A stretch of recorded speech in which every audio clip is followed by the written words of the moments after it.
This video is about how to graph trig parallel functions and also the properties of each trig function.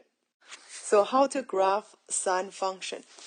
First of all, let's recall that unit circle. We know the coordinates will be C, S, T. So let's label the angle first. Here's 0, pi over 2, pi.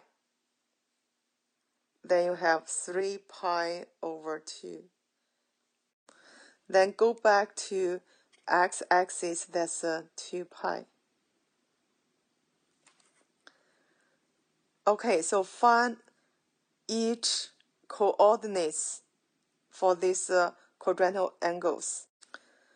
So for this part, that's 1, 0. And here, that is 0, 1. This part, that's negative 1, 0. Here, that's 0, negative 1. That's a CS. And we need a T, that's a sine over cosine, so here's 0. This is undefined. Here's 0, here's undefined. We want to graph a sine function. So basically, just look at the second coordinate and then the angle. When angle equals 0, then the second coordinate, that's 0. So you will find the 0, 0 over here. Then when angle is pi over 2, then the second coordinates, that's 1. So you will find pi over 2, 1 is over here. So keep going. Pi, I have 0.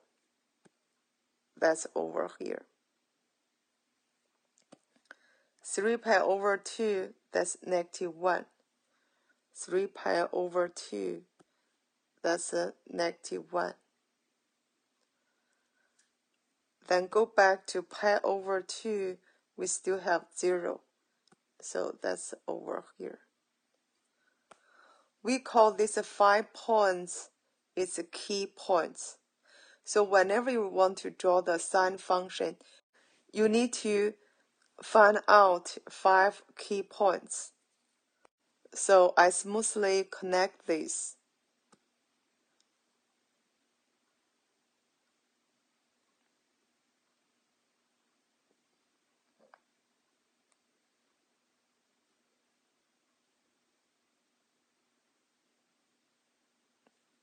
That's graph for sine function. Then you can extend the graph to the left side. So the pattern will be like this.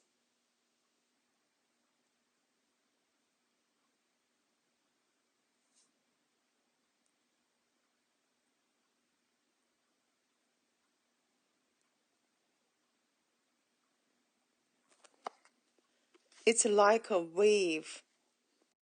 So let's look at the property of this sine function. Domain, definitely that's all real numbers.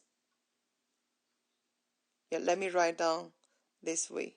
Or you can write down from negative infinity to positive infinity. Either one will be okay. Range, that means highest value for y and the lowest value for y. Definitely is between negative 1 to 1.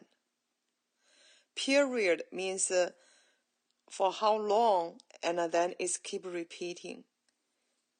Then you could see that's between 0 to 2 pi. So every 2 pi, the graph repeating. So that period is 2 pi. So for this sine function, symmetric at origin, I just put the 0, 0. So whenever the graph of any function is symmetric at origin, then we call this is an odd function. For the x-intercept, it will be 0, then you have pi, 2 pi, then negative pi, negative 2 pi. You can keep going, that's negative 3 pi, 3 pi, and 4 pi, 5 pi, keep going.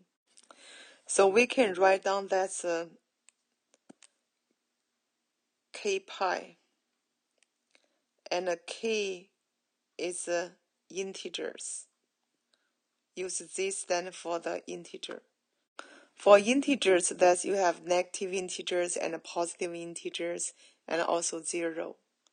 For the y-intercept, that's definitely it's a 0, 0. Maximum will be 1 at, so let's check back. It's pi over 2. It's this point. Then you have over here negative 3 pi over 2. Since sine function, the period is 2 pi, so every 2 pi repeating, I can write down pi over 2. Then I add period, that's 2 pi. Then times k. K stands for the integers. Yeah, let me write down the meaning for z. Z means integers. It will be 0, 1, 2, 3. Keep going forever. And or is negative 1, negative 2, negative 3. Then keep going forever. So we will write down this. That's the meaning for z. Then for this sine function, we know that at 2 pi, the sine function has a maximum value 1. So every 2 pi repeating, that's why I add 2 pi times k. For minimum value, that's negative 1. So minimum value, it shows negative pi over 2. So you will see it will happen at negative pi over 2. But every 2 pi repeating, so I add 2 pi times k. Still, k will be integers. Now let's graph cosine function. Same step. I will label here's a 0, pi over 2. Here's pi, 3 pi over 2. Then you have 2 pi.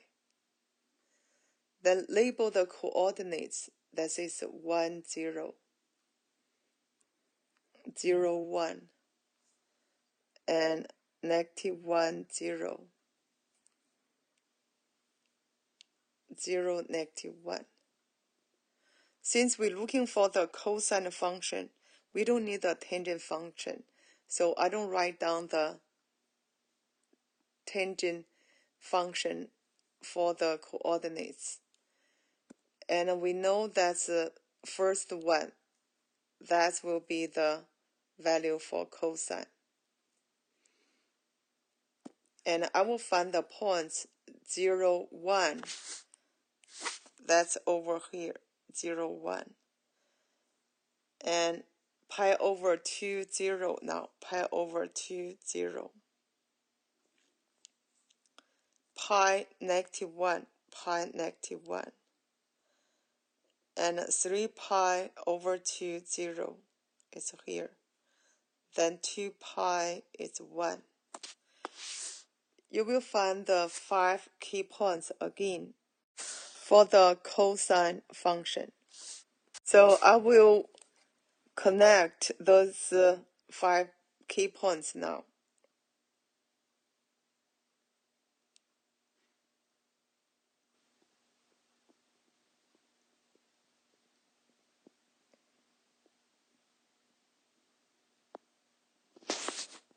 And you can extend this cosine function like this.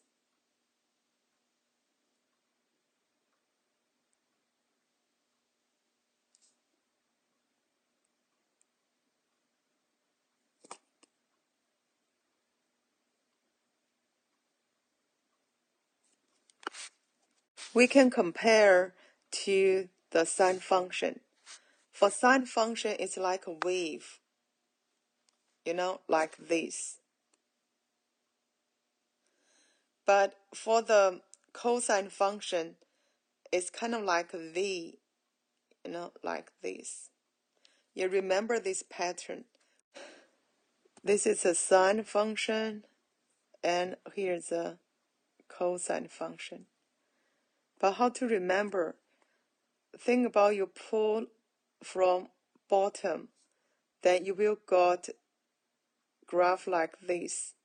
This one will be negative sine x function. Then if you pull from here, you will get like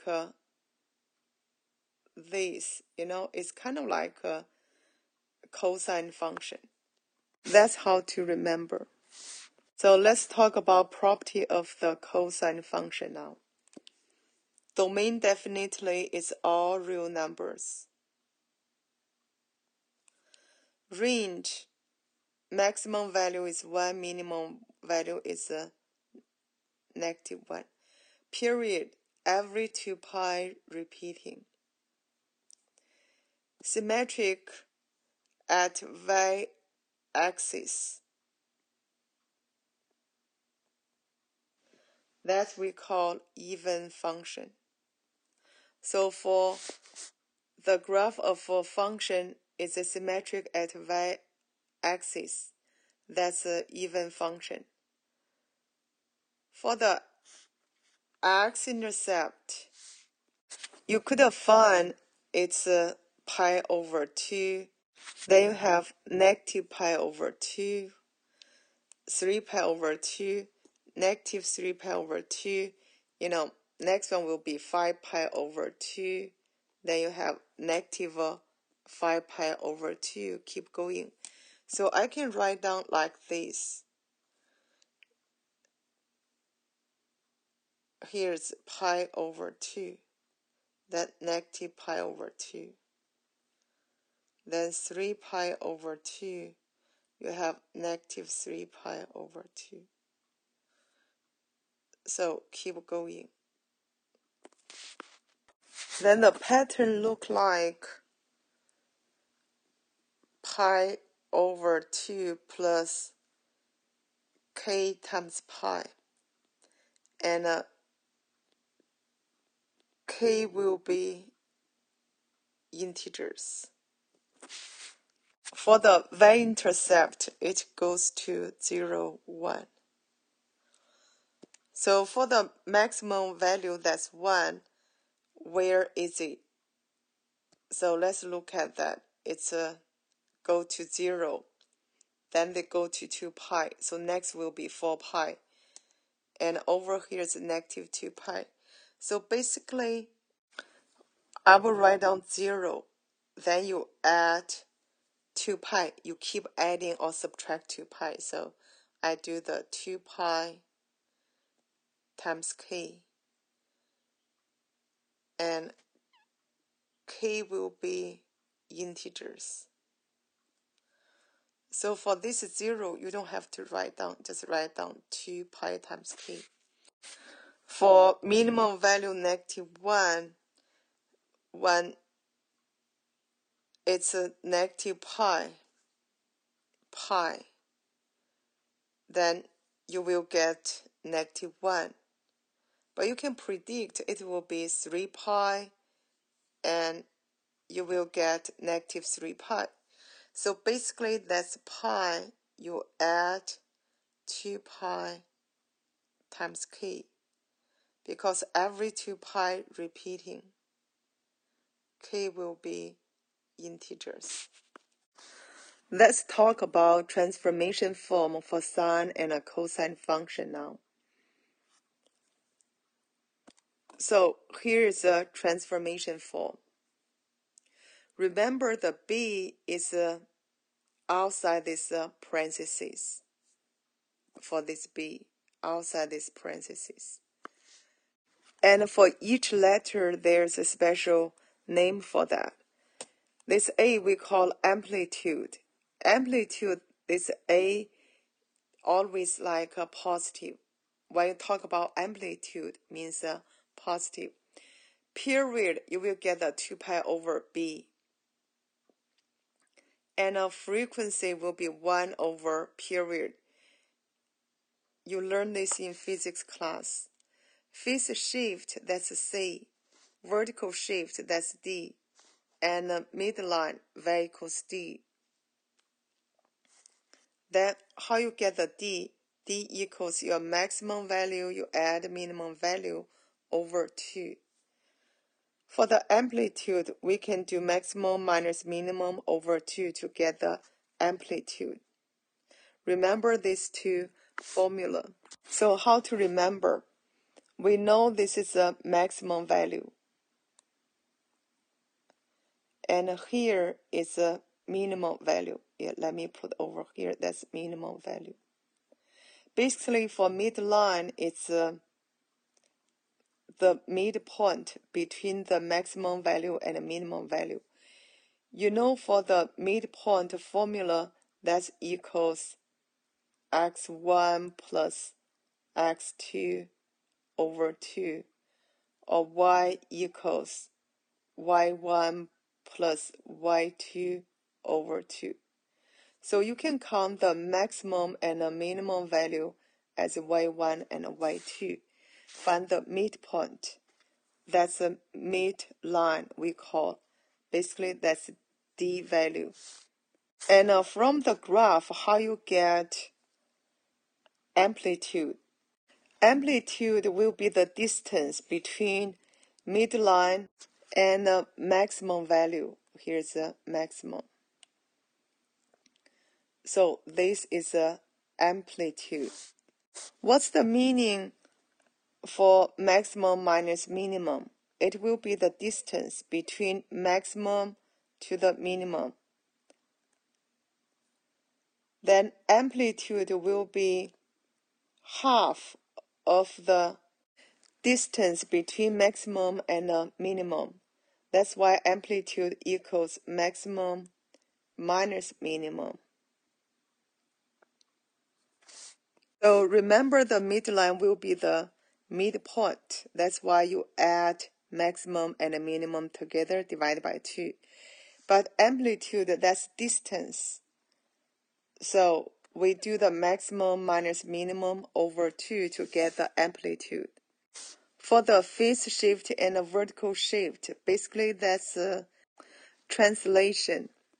How the starting point translated to the left, how many units, or right, how many units, that's a phase shift. And go up how many units, or go down how many units, that's a vertical shift. And also we have general form or calculator form for sine and a cosine function. That's over here. In this pattern, we use C prime instead of C. So there's a relationship between C prime and a C. C will be equal to C prime over B. So when you draw sine and a cosine function, you have to get transformation form first. Using this formula, C equals C prime over B. Now let's draw a conclusion for that sine and a cosine function. So which graph will be the y equals sine x? That's D. You remember, here's the pattern. Like this, it's wave. For cosine, it's like V. You know, if you have C, then you pull C from the bottom. you will get this pattern. That's a C here. And negative sine x will be, this is S, and then you pull S. You will get negative sine x. This function will be A. So B will be y equals negative cosine x.